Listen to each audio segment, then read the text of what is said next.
하나님의 말씀은 예레미야 33장 1절에서부터 9절 말씀입니다. 구약성경 1106쪽입니다. 예레미야 33장 1절에서부터 9절 말씀입니다. 구약성경 1106쪽입니다. 하나님의 말씀을 봉독합니다. 예레미야가 아직 시위대 뜰에 갇혀 있을 때에 여호와의 말씀이 그에게 두 번째로 임하니라.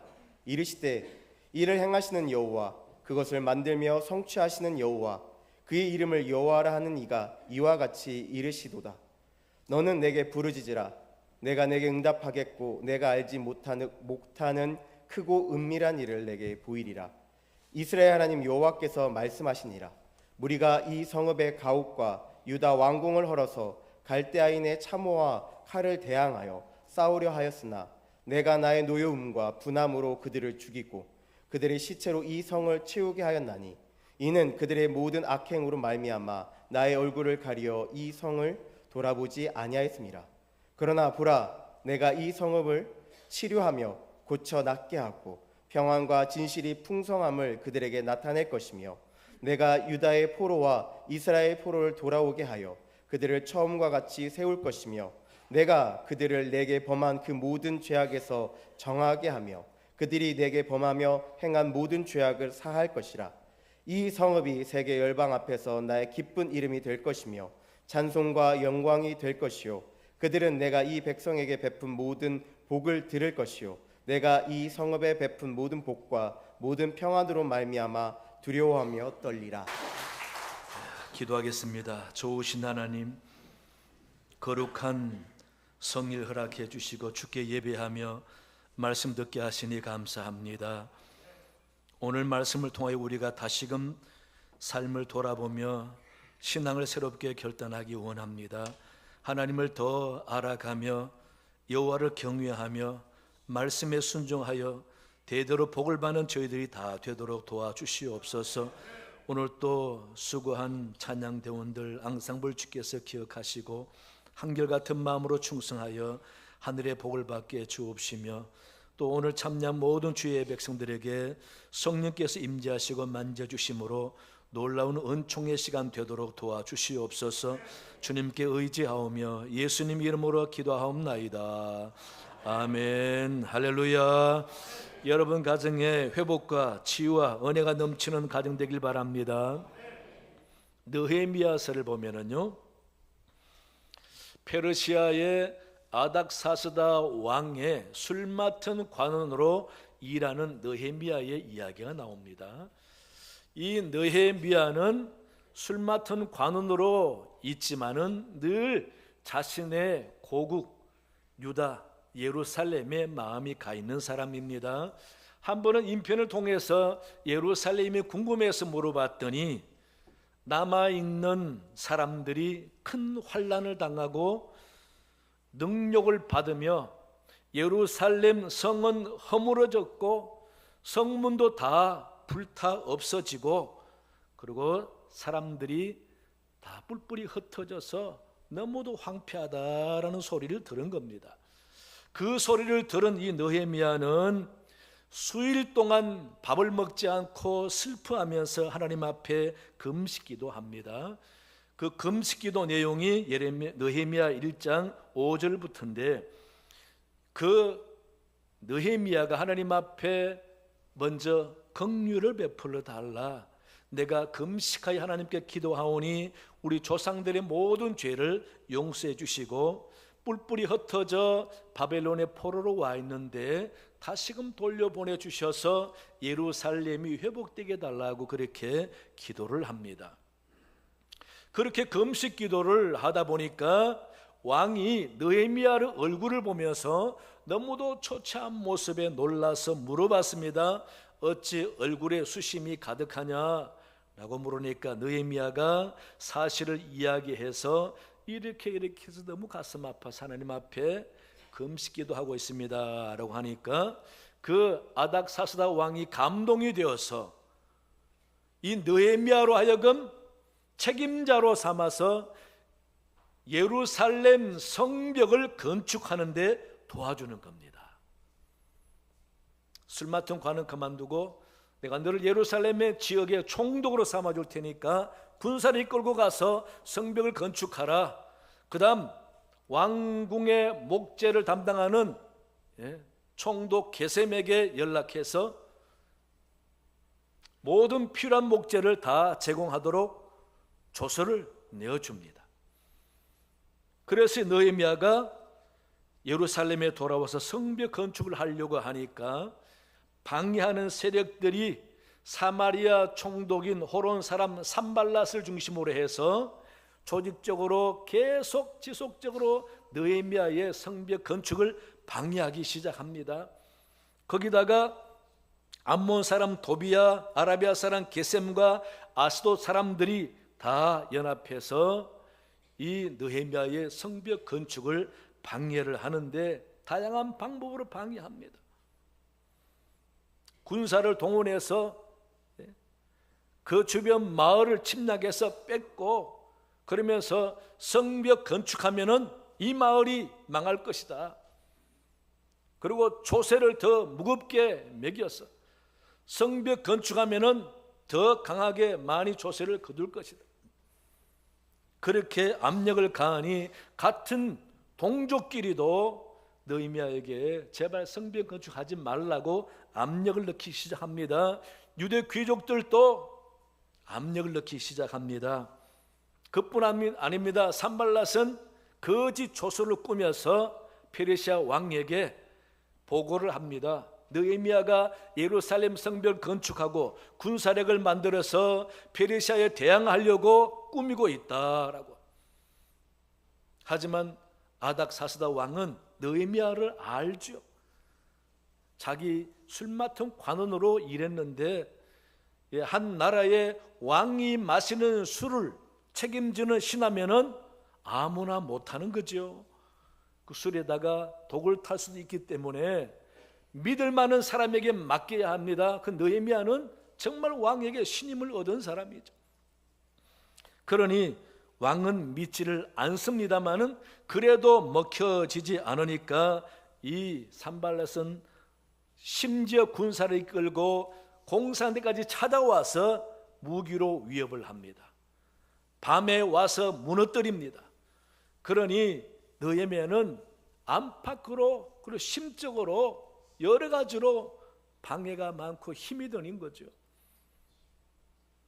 그래서 공사하는 사람들이 심지어 칼을 옆에 놓고 군사들이 방해하러 오면 싸우기까지 하면서 그렇게 공사를 계속했습니다. 또 선지자라고 하는 사람들, 들라야의 아들 스마야와 여서진자 노아디아라는 사람이 계속 하나님의 뜻이 아니다, 이러다가 산발랏이 공격해 오면은 죽을 수도 있으니까 중단하라, 그러면서 느헤미야 보고 성전 외소로 숨어 있어라 라고까지 하면서 계속 영적으로도 방해하고 정신적으로도 방해하고 물리적으로도 무너뜨리고 밤에 와서 방해를 하고, 그래서 밤에 보초까지 서가면서 공사를 했는데 기적적으로 약 4km의 성벽 공사가 52일 만에 완공이 되었습니다.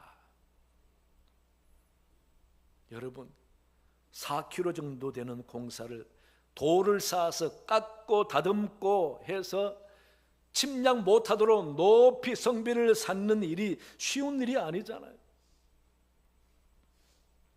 그렇게 어려운 일을 해놓고 이 느헤미야가 너무 감격해서 하는 말이 느헤미야 2장 18절에 하나님의 선한 손이 나를 도우신 일이라고 표현합니다. 자기가 했다는 소리 아니잖아요. 하나님의 선하신 손이 나를 도와서 했다라고 고백을 하는 거죠. 그러면서 52일 만에 성벽을 완공한 것이 감격스러워서 또 6장 15절 16절에 보면은 성벽 역사가 52일 만인 엘룰월 25일에 끝남에 우리의 모든 대적과 주위에 있는 이방 족속들이 이를 듣고 다 두려워하여 크게 낙담하였으니 그들이 우리 하나님께서 이 역사를 이루신 것을 알미니라 라고 합니다. 그들이 이 성벽 역사를 하나님이 이루었다는 것을 알게 될 것이다 라고 장담합니다, 느헤미야가. 따라서 느헤미야의 신앙은 뭡니까? 이 성벽 역사는 우리가 한 것이 아니라 하나님이 하셨다라는 겁니다. 하나님의 역사라고 믿고 있고, 방해하던 세력들도 하나님이 이루었다는 사실을 알게 되고 두려워할 것이다 라고 단정하고 있지 않습니까? 여러분, 이같이 하나님은 일하시는 분입니다.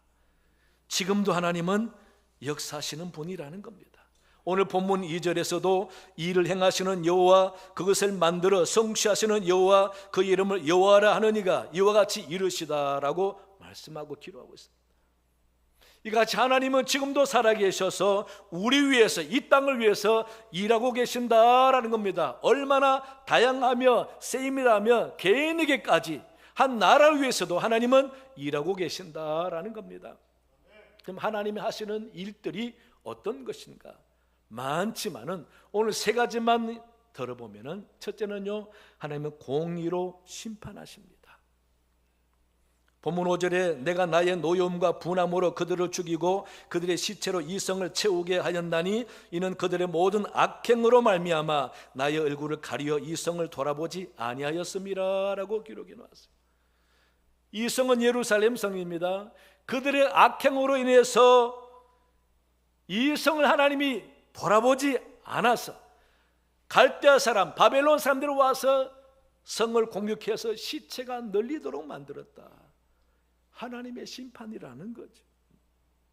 악행을 방관하지 않고 하나님은 심판하셨다라는 겁니다. 따라서 하나님은 악행을 심판으로 갚으시고 선행을 보응하여 복을 주시는 분이 하나님이다라는 것을 알려주고 있습니다. 구약 성경을 잘 보시면은 이스라엘 백성들의 삶의 역사가 네 가지로 늘 순환하는 걸 볼 수 있죠. 범죄하고 심판하고 회개하고 구원이 이루어지고, 악을 행하고 하나님의 심판이 있고 회개하고 다시 구원해 주신 하나님. 따라서 용서와 구원은 하나님의 사랑에 근거하지만은 심판은 하나님의 공의에 근거해서 반드시 행하신다라는 겁니다. 하나님은 지금도 심판하고 계신다라는 겁니다. 요한계시록 16장 5절 6절 보시면요, 내가 들으니 물을 차지한 천사가 이르되 전에도 계셨고 지금도 계신 거룩하신 이여 이렇게 심판하시니 의로우시도다. 그들이 성도들과 선지자들의 피를 흘렸으므로 그들에게 피를 마시게 하는 것이 합당하니이다 하더라라고 천사가 이야기합니다. 성도들과 선지자의 피를 흘린 사람은 자기 피를 마시게 될 날이 온다라는 것입니다. 또 사도 바울도 로마서 2장 9절에서 악을 행하는 각 사람의 영에는 환난과 곤고가 있으리니 먼저는 유대인에게요 그리고 헬라인에게며 10절에 선을 행하는 각 사람에게는 영광과 존귀와 평강이 있으리니 먼저는 유대인에게요 그리고 헬라인에게라. 하나님의 택한 백성뿐 아니라 이방 사람 누구에게도 똑같이 적용된다라는 말입니다. 그래서 하나님은 공평하게 보응하시는 분이다. 이런 하나님께서 이 세상 사람들에게 원하는 것은 당신의 뜻대로 선을 행하고 악을 행하지 않아서 삶이 정직하고 공평하기를 원하시는 것입니다. 그런 사람들에게 하나님은 베푸시고 복을 주시는 거예요. 시편 106편 3절을 보시면은 정의를 지키는 자들과 항상 공의를 행하는 자는 복이 있도다 라고 노래하고 있습니다. 또 잠언 21장 3절에서도 공의와 정의를 행하는 것은 제사 드리는 것보다 여호와께서 기쁘게 여기시느니라 라고 말씀하고 있어요. 아무리 제사를 잘 드려도 삶에서 공의와 정의가 없으면은 하나님은 그 제사를 받으시겠냐 그 말이죠. 이같이 하나님은 지금도 이 땅을 다스리되 공의로 다스리신다라는 것. 분명합니다. 그래서 악을 행하는 사람은 세상이 심판하지 않아도 하나님이 반드시 심판하신다는 겁니다. 선을 행하는 사람이 하나님께서 세상은 보상해 주지 않아도 하나님은 때가 되면 반드시 보상해 주신다라는 거죠. 그래서 하나님의 심판이 악한 자에게는 괴로운 것이지만은 선을 행하는 자에게는 복이 되는 것이지요. 분명합니다.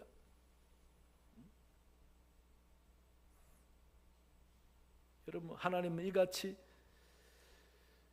공의롭기 때문에 우리는 억울한 일 당해도, 내가 피해를 입어도, 현재 가난하고 어려워도 그래도 열심히 착하게 살아가잖아요. 신기하게도 성경을 모르는 우리 할아버지, 할머니, 어머니, 아버지 세대들, 어릴 때부터 부모님도 그렇게 가르치죠.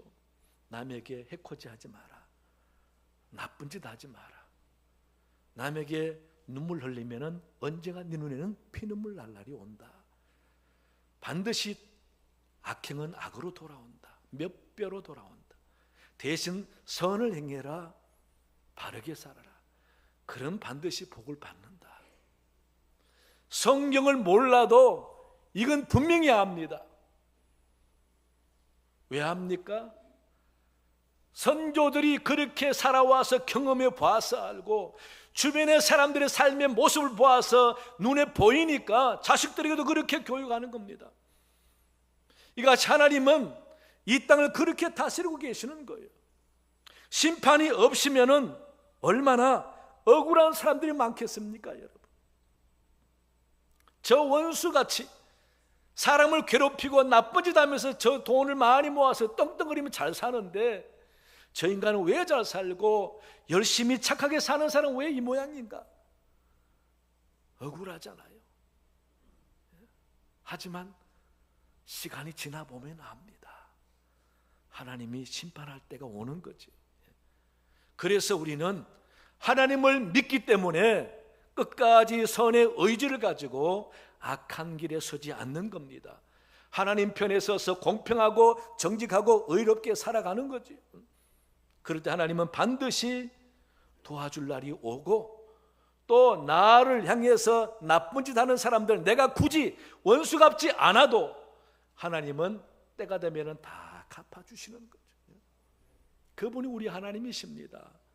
그래서 예수 믿는 사람들은 원수 갚는 일, 나쁜 사람이 망하기를 바라는 마음은 안 갖는 게 좋습니다. 당연히 그렇게 해야 되죠. 왜? 그건 누가 할 일입니까? 내가 할 일이 아니라 하나님이 하실 일입니다. 나는 심판자가 아니에요. 하나님만이 심판자입니다. 나는 말씀에 순종해서 끝까지 참고 기도하고 견디고 기다리면은 하나님 나중에 영화롭게 해주시는 것이죠. 이 사실 믿으시기 바랍니다. 그래서 하나님은 공평하게 이 땅을 심판하시면서 지금도 일하신다는 사실, 이런 하나님 믿고, 믿는 자의 도리는 분을 참지 못하고 원수 갚겠다고 하고 갚아주겠다고 하고 그럴 게 아니라 다 하나님께 맡겨, 하나님 이길 힘을 주시고 견딜 힘을 주옵소서. 저 원수를 볼 때에 웃을 수 있는 능력을 주옵소서. 다 하나님께 맡깁니다. 그렇게 기도하고 믿는 자의 평안과 은혜로운 모습으로 잘 살아낼 때에 그게 승리고 하나님께 복받을 일 아닙니까? 하나님은 지금도 공의로 심판하시는 분이라는 사실을 굳게 믿고 믿음으로 사는 여러분 되시기 바랍니다. 둘째는요, 고치고 회복하시는 일을 합니다. 본문 6절을 보시면, 그러나 보라, 내가 이 성을 치료하며 고쳐 낫게 하고 평안과 진실이 풍성함을 그들에게 나타낼 것이며 라고 말씀하고 있습니다. 여기서 이 성은 예루살렘 성이죠. 피폐해진 예루살렘 성을 치료하고 고쳐 낫게 하겠다. 나중에 평안과 진실이 풍성함을 그들에게 나타낼 것이다. 예루살렘 회복, 삶을 회복하겠다라는 것입니다. 그러므로 하나님은 심판하시는 분이지 까닭 없이 멸망시키는 분이 아니다라는 겁니다. 오히려 심판했다가도 싸매 주시고 치료하시고 회복해 주시는 분이다라는 겁니다. 예수님께서 이 땅에 오셔서 가장 많이 한 사역이 뭡니까? 고쳐주는 거잖아요. 치료하는 거잖아요. 그 다음 가르치는 겁니다. 예수님의 양대 사역은 치료하여 고치시고 가르치시고, 그래서 예수님께서 하시는 사역을 보면서 하나님도 당신의 백성들과 인간들을 치유하고 고치시는구나. 여러분 믿으셔야 됩니다. 여러분 지금까지 살아오면서 많이 아파봤잖아요. 여러분 모르시겠지만은 죽을 고비 넘긴 게 많이 있을 겁니다. 저도 어릴 때 왜 이렇게 자주 아팠는지 모릅니다. 한 번 아플 때요, 엄마 아빠는 덜에 일하러 가셔야 되고 나 혼자 누워 있으면요, 누워서 천정을 바라보면은 천정 들보와 석가래를 쭉 볼 때 왜 그렇게 한없이 자꾸 작아 보이고 높아 보이는지 몰라요. 그래서 나는 한없이 밑으로 꺼져가는 걸 느껴요. 한없이 밑으로 꺼져가고 천장은 점점 작아 보이고, 그게 한두 번 경험한 게 아니기 때문에 지금도 생생하게 기억납니다. 그때 내가 생명이 꺼져가나 내가 죽어가는 중인가 그런 생각을 합니다. 어릴 때 무슨 병원에 데리고 가고 그게 있습니까? 그저 눕혀놓고 잘 낫기를 바랄 뿐이죠. 여러분 우리가 병원이 있고 약이 있다고 건강하게 잘 삽니까? 자칫 잘못하면은 바이러스 때문에 죽을 수도 있습니다. 여러분 코로나 때문에 죽은 사람 많잖아요. 살아있는 여러분들은 어떻게 살았습니까? 평소에 건강관리 잘해서 살았습니까? 그렇게 믿으면 오산입니다. 하나님이 고쳐주셨다고 믿으셔야 돼요. 하나님은 치료하는 분입니다. 사람도, 짐승도, 자연도, 사회도, 가정도 다 치료하고 고쳐주시는 분이죠. 그런 하나님의 손길이 있기 때문에 우리가 오래 살 수 있는 것입니다. 구약성경 보세요. 700, 800, 969세까지. 요즘 보면은 그게 가능했을 것이다 라는 생각을 합니다.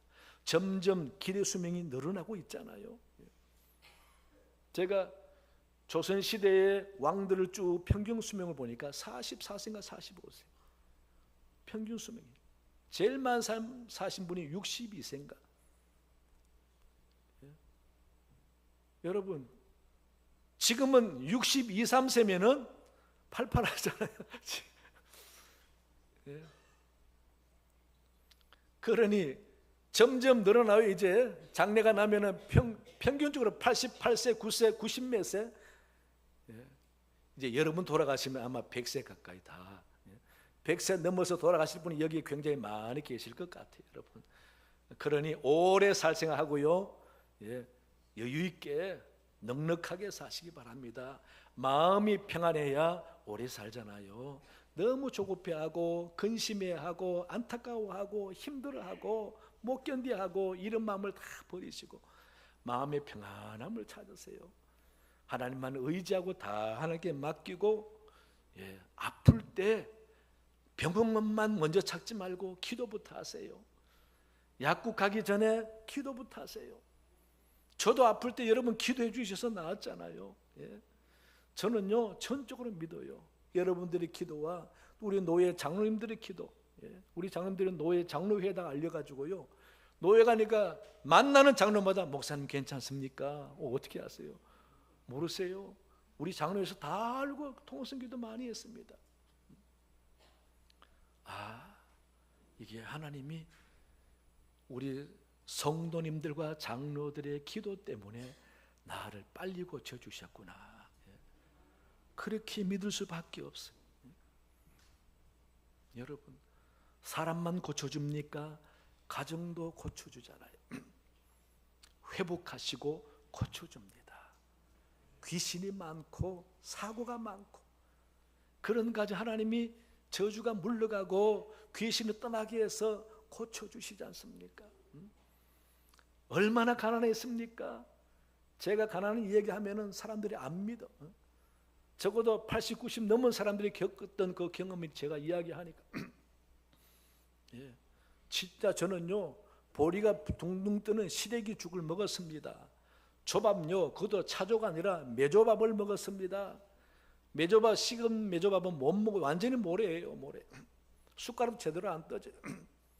덩어리 겨우 딱 건져서 입에 넣으면요 모래 씹는 것 같아요. 이제 보리살이 좀 나오면은 보리와 좁쌀을 섞어서 밥에 넣으면 그나마 또 괜찮아요. 그게 없었어요. 밀가루 지원받아서 밀가루로 국수를 만들어서 하루 종일 잔치국수 먹었습니다. 예. 그래서 제가 잔치국수를 별로 안 좋아합니다. 칼국수는 좋아하지만은 칼국수는 어머니가 자주 못 해줬어요. 바쁘니까. 예. 바쁘니까 읍내 가서 국수를 뽑아다가 집에 쟁여놓고 예.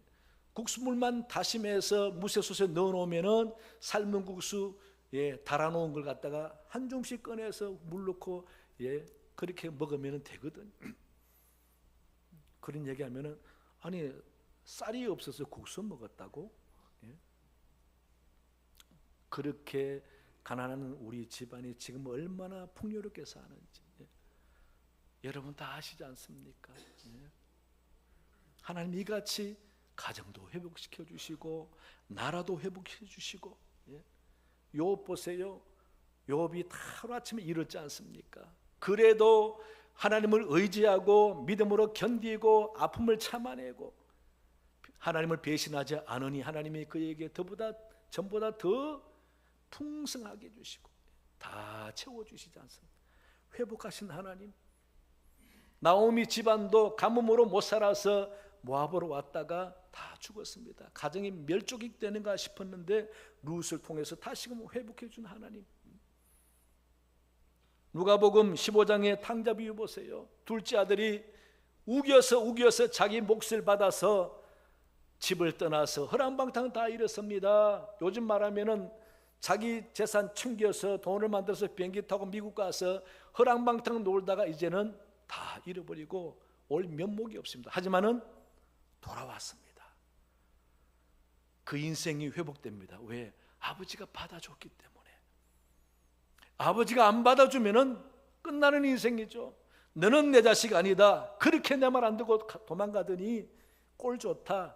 너는 내 자식 아니다 라고 안 받아주면은 끝납니다. 그러나 아버지는 회복해 줍니다. 아들로 반지까지 끼워주고 좋은 옷을 입혀주고 더 전보다 고급스러운 아들로 받아주신 겁니다. 회복해 주시는 거죠. 우리 하나님이 바로 그런 하나님이십니다. 네. 무슨 죄를 짓고 어떻게 도망가고 어떻게 세상에 빠져도 돌아오면 하나님은 받아주시는 거예요. 예. 치유하고 회복해 주는 하나님 얼마나 감사합니까? 그렇게 좋은 하나님을 섬기고 있으면서도 우리가 고마움을 잘 모르죠. 예. 우리 교우 여러분, 하나님은 우리를 치료하시는 분입니다. 회복하시는 분입니다. 가정도 나라도 하나님은 회복하시는 분입니다. 이 사실을 굳게 믿으시고 하나님께 의지하며 기도해서 건강하고 복된 삶을 살아가는 여러분 되시기 바랍니다. 세 번째는요, 장래의 희망을 주십니다. 이 9절에 이 성읍이 세계 열방 앞에서 나의 기쁜 이름이 될 것이며 찬송과 영광이 될 것이요 그들은 내가 이 백성에게 베푼 모든 복을 들을 것이요 내가 이 성읍에 베푼 모든 복과 모든 평안으로 말미암아 두려워하며 떨리라. 10절과 11절을 보면은 황폐하여 사람도 없고 짐승도 없다 하던 예루살렘이 나중에는 행복한 소리, 즐거운 소리가 들릴 것이다. 기쁜 소리, 신랑의 소리, 신부의 소리, 만군의 여호와께 감사하는 소리, 여호와는 선하심이 그 인자심이 영원하도다 하는 소리, 제사장들이 성전에서 감사제 올리는 소리가 들릴 것이다 라고 희망을 줍니다. 지금은 망해서 성벽이 무너졌지만은 나중에 이 예루살렘이 기쁜 소리가 온통 들리고 회복될 것이다 라고 소망을 가지랍니다. 희망을 가지랍니다. 여러분, 그러고 보니까 제가 어릴 때는요 동네가 참 시끄러웠어요. 지금은요, 제가 시골 가면은 조용해요. 낮에도 조용하고 밤에도 조용하고 새벽에도 조용하고 저녁에도 조용하고, 심지어 저녁에요 그렇게 시끄러워 잠을 못 잤던 개구리 소리도 안 들려요. 조용해. 어릴 때는요 얼마나 동네가 시끄러운지 아세요? 수시로 애들 우는 소리, 왜? 속썩이고 말 안 듣는 애들, 고함치는 아버지 소리, 엄마 소리, 야 이놈은 뭐하냐고 하면서 욕을 하면서, 그렇게 고함치는 소리, 거기에서 아버지인데 안 맞으려고 그냥 마당으로 뛰쳐나가면서 애 우는 소리. 옛날에는요 방음장치, 뭐 단열 이런 게 없어요.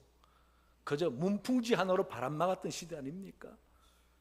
그러니 밤에 조용하면은 집 옆으로 지나가는 발자국 소리까지 다 들려요.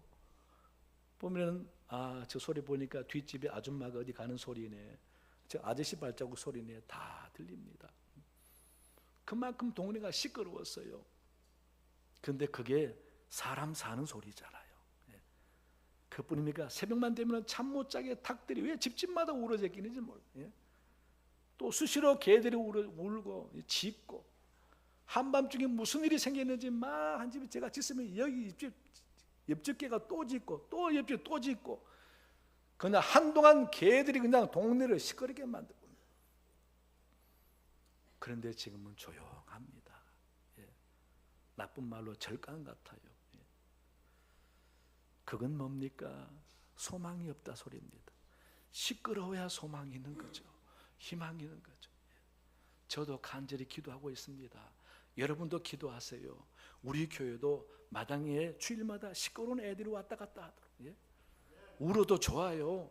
애들 우는 소리가 그냥 들리도록. 예배 드리는데 마당에서 애들 우는 소리 들리면 좋지 않습니까? 희망이 있다는 소리입니다. 하나님은 그렇게 우리에게 희망을 주시는 겁니다. 여러분, 내일의 희망이 없으면 어떻게 살겠습니까? 여러분들도 다 희망을 갖고 있잖아요. 지금은 이렇지만은 우리 자녀 손들이 잘 될 거야. 우리 가문이 잘 될 거야. 지금은 조금 아프지만은 회복되고 나중에 건강해서 나도 장수하고 오래 살 거야. 그런 기대가 다 있잖아요. 그게 사람이 현재 어려움을 이기게 만드는 동력이 되지 않습니까? 지금은 이렇지만은 갈수록 잘되고 좋은 일이 생길 거야. 하나님은 우리에게 그런 희망을 주시는 것입니다. 장래 망했던 예루살렘이 사람 소리, 시끄러운 소리, 짐승 우는 소리, 그냥 사람 살도록 부흥하게 될 것이라고. 그런 마음을 가져라고 주님이 말씀하고 계십니다. 하나님은 우리에게 꿈꾸고 희망하는 것들이 이루어지기 위해서 지금도 일하고 계신다니까요. 우리가 꿈꾸고 기도하면 하나님 그 기도 소리를 들으시고 한 단계씩 한 단계씩 이루어가면서 그 기도가 이루어질 날을 예비하신다니까요. 그래서 여러분, 가정을 위해서도 중요하지만 교회를 위해서도 기도하셔야 돼요. 이 나라 위해서도 기도하셔야 돼요. 너무 남 탓하지 마시고 하나님께 기도하세요. 하나님 하시면은요 하루아침에 사람이 180도로 달라질 수도 있어요. 꿈에 나타나서 잘못된 걸 지적하면은 사람이 완전히 달라질 수 있어요. 하나님은 꿈에도 나타나고 환상으로도 보이시고 사람을 통해서도 변화시키시고 사건을 통해서도 변화시키시고. 맞죠, 여러분? 그러니 하나님은 우리에게 꿈을 꾸게 하시고 소망을 갖게 해주셔서 지금도 이루어지기 위해서 일하고 계신다라는 것. 따라서 하나님은 일하고 계시는 분입니다. 그것을 믿으시기 바랍니다. 그래서 우리가 하나님의 뜻대로 공의롭고 정직하면서 열심히 살아내고 선한 삶을 살고 하나님께 맡겨 기도하면서 치유받고 회복되고 꿈을 꾸고 소망하면서 열심히 살아가게 될 때에 하나님이 다 일하셔서 이루어지게 하시고 되게 할 줄로 믿습니다. 지금도 일하신 하나님 믿고 의지하면서 기도하여서 응답받는 여러분 되시기를 간절히 축원합니다. 하나님 아버지 감사합니다. 오늘 또 살아계신 하나님, 오늘 주신 말씀은 성경 말씀입니다. 하나님의 말씀입니다. 하나님은 지금도 일하시는 줄로 믿사오니 나와 우리 가정과 이 나라와 세계를 위해서 일하신 하나님을 굳게 믿고 하나님께 의지하여 기도하면서 응답하고 복을 받는 저들이 다 되도록 도와주시옵소서. 감사하며 예수님 이름으로 기도하옵나이다. 아멘.